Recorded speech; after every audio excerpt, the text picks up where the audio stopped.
Welcome in R S की math centre chapter हमारा 16 exercise 16.2। Now we discuss about the question number 3।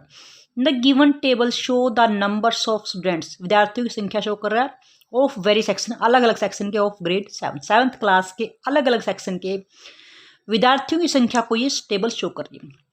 Who, उन बच्चों की scored more than 75% in the final examination, जिन्होंने final exam के अंदर 75% से ज़्यादा मार्क्स गेन किए। ए सेक्शन में 21 बच्चे हैं, बी में 16 है, सी में 4 है। इस तरह से हमारे पास ये नंबर है। Draw a bar graph to present the above data.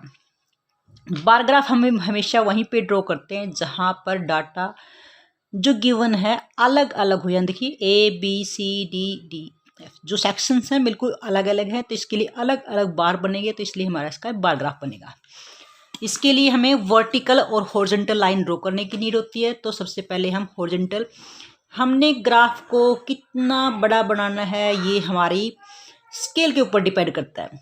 Graph में इंपॉर्टेंट थिंग होती है कि अपने स्केल को कितना बड़ा रखना है। स्केल को आप जितना बड़ा रखना चाहते हो तो बड़ा रख सकते हो, छोटा रखना चाहो तो स्केल को छोटा रख सकते हो। यहाँ पर नंबर्स यानी जो वर्टिकल लाइन है उसमें हम नंबर्स ऑफ स्टूडेंट्स शो करेंगे, और जो हमारी हॉरिजॉन्टल लाइन है वहाँ पर सेक्शंस की जो बार्स हैं वो सेक्शन के अकॉर्डिंग ही बनेंगे। तो ग्राफ में अब आप यहाँ पे काउंटिंग देखेंगे, मैक्सिमम काउंटिंग है 24। तो यहाँ पर हमने ग्राफ में 24 काउंटिंग शो करनी है। अगर हम 1 का गैप लेंगे तो 24 की लेंथ का ग्राफ बनेगा, यानी जो बार्स है वो 24 पेज से भी लंबा हो जाएगा, लगभग पेज के आसपास। अगर हम इसको यहाँ पर 2 का गैप लेते हैं तो 2 12, यानी 12 हमने लाइन लगानी पड़ेगी इस तरह से गैप में।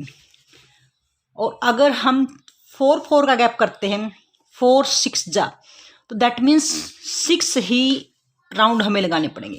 जैसे देखो कैसे, ये जो मार्क्स कह रहे हैं यहाँ से सेम गैप पे आपने लगाने, टिक करने, क्योंकि ये जो 1 यूनिट लेते हैं हम वो सेम लेते हैं, बिल्कुल सेम हमने यहाँ पर इस तरह से टिक कर लेने। देखिए 1 2 3 4 5 6 यहाँ तक हम ग्राफ की लेंथ रख सकते हैं।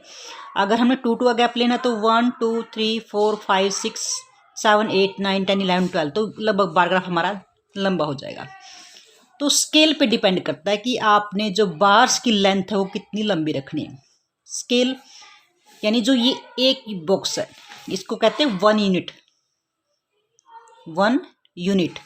अगर हम 0 4 8 12 फिर 16 फिर 20 24 और 28 इस तरह से हमने नंबर्स को शो किया।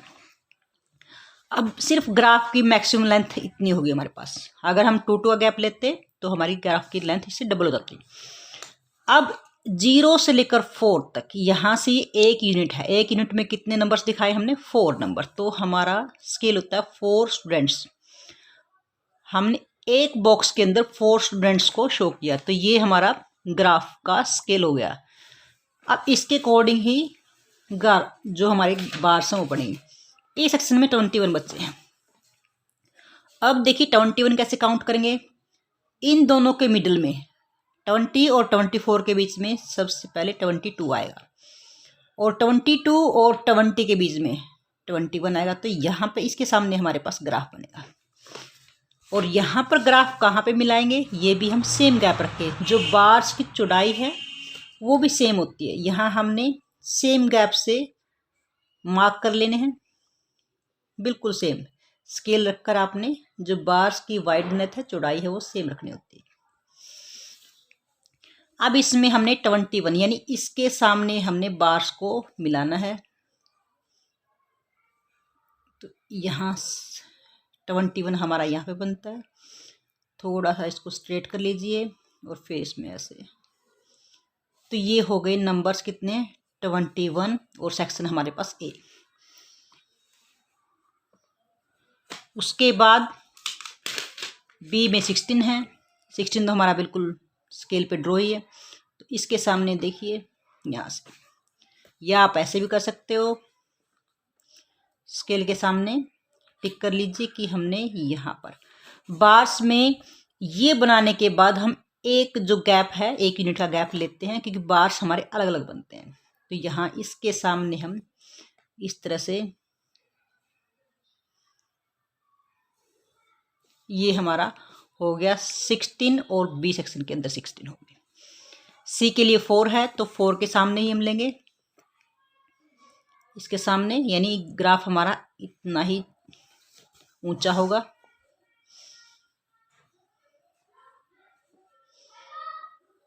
ये हमारा कितनी काउंटिंग है 4 और सेक्शन कौन सा है, सी सेक्शन है। डी सेक्शन में 24 है तो 24 भी हमारा ग्राफ के ऊपर ही है काउंटिंग, हमें बीच में से ढूंढने की नीड नहीं होती। 24 इस तरह से यहाँ तक हाइट लेगा हमारा जो ग्राफ है। अगर आप 2 का गैप लेते तो इससे जो ग्राफ की लेंथ है वो थोड़ी डबल हो जाती है। इसके सामने ये 24 हमारे, तो ये काउंटिंग है 24 और सेक्शन है हमारे पास डी। 15 अब देखिए 12 और इसके बीच में सबसे पहले 14 आएगा।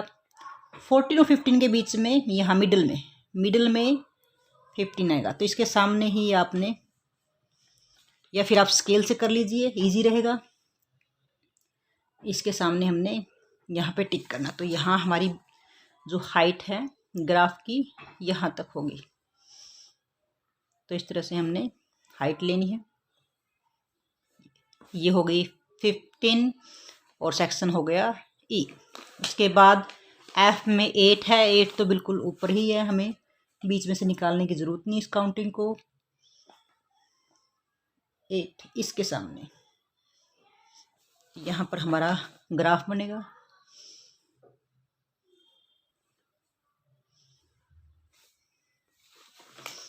और जी सेक्शन के अंदर जी में 12 है, तो यहाँ 12 के सामने हम ग्राफ को ड्रॉ करेंगे।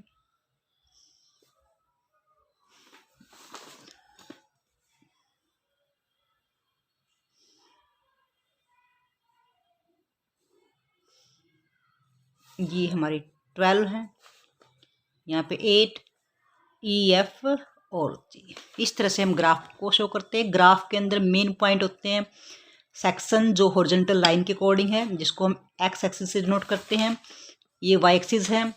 वर्टिकल लाइंस में हम नंबर्स काउंट करते हैं, और ये हमारा स्केल होता है, स्केल के अकॉर्डिंग ही ग्राफ होता है।